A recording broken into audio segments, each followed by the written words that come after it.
Systeeminen perhetyö.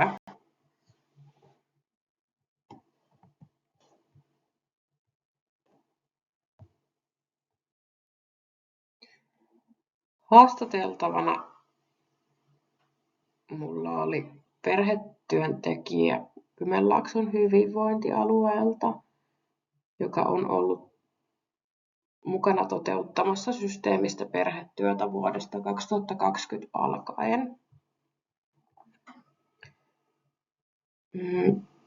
Heillä on viikoittain moniammatilliset tiimipalaverit sosiaalityön ja perhetyön kesken.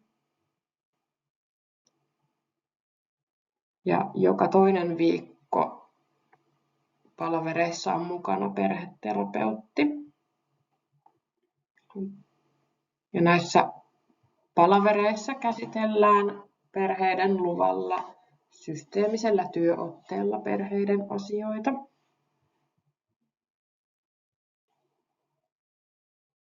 Systeemisen perhetyön hyödyt.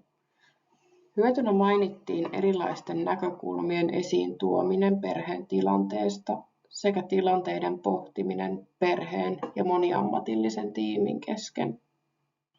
Äärisyiden selvitys, tavoitteellisuus ja asiakaslähtöisyys. Perheiden välisiä suhteita ja vuorovaikutusta tarkastellaan ja kannatellaan. Perheille tulee oivalluksia ja kokemuksia, joiden avulla pystytään saamaan aikaan pysyviä muutoksia. Äärisyitä selvitellään, eli ongelmien sijaan keskitytään selvittämään, mistä ne ongelmat johtuu.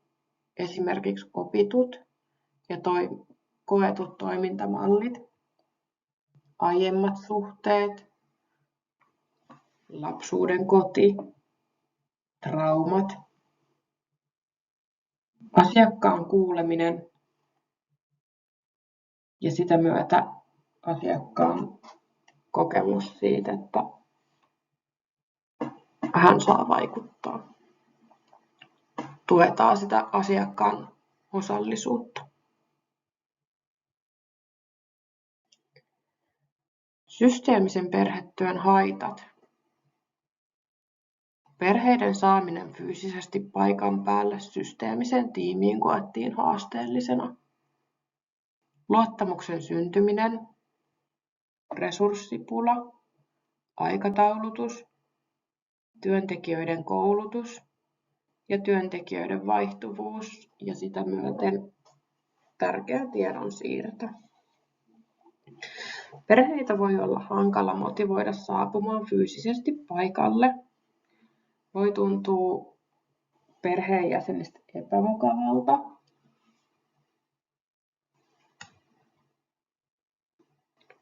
Perheenjäsenten ja työntekijän välinen luottamussuhde ei myöskään välttämättä synny helposti.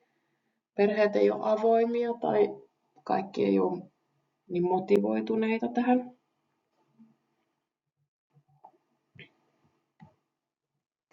Koulutus voi olla liian vähäistä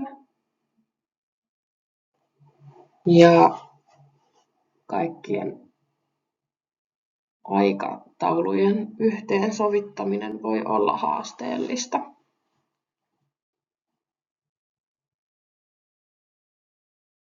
Miten perheet ovat hyötyneet?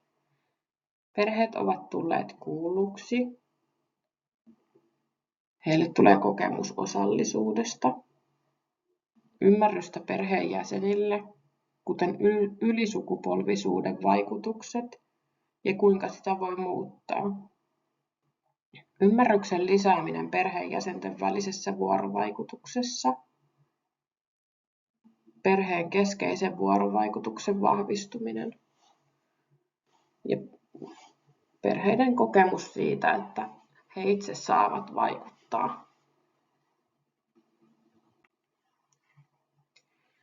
Kehittäminen edelleen. Lisää koulutusta. Työotteen ottaminen laajemmin käyttöön. Ja lapsen ääni keskiössä. Kehittämiseen mun haastateltava ei oikein osannut vastata. mutta painotti tätä, että muistettava myös jatkossakin, että lapsen ääni, kokemus ja näkökulma on yhä edelleen siellä keskiössä. Kiitos.